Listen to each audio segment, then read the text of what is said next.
Uphumelo Balo ongizwe umchunu wakhala ngesenzo sikababa uDkt Thulasekhono okuyisenzo asenze lapha eMkhosini Womhlanga nokuyila asikaze khona inyosi yeSilo ngendo. Kanti-ke ungizwe umchunu uthi uThulasekhono kumele eyohlawula ngey'nkomo ehlawule isilo ephinde futhi ihlawule inyosi yaso. Ngale nje ukukhuluma kakhulu ake uyizwe nansi inkulumo kaNgizwe uMfoka Mchunu. Lento eyenziwe uDkt Thulasekhono ingamanyala aphindwe kashoni. Yinto edinga inhlawulo.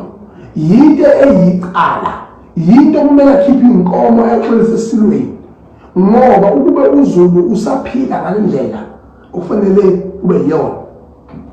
Befanele Thulasekhono angaphumi esamweni.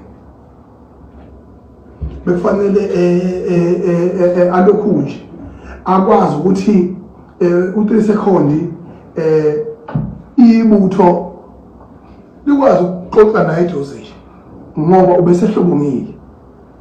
Ubesehlobongile ngempela ngoba uvukela ubukhosi ukuqala lokho. Waphinde futhi wathuka isilo ngendlela yokuthi asifanele ukuba sesihlalweni ngesenzo sakhe.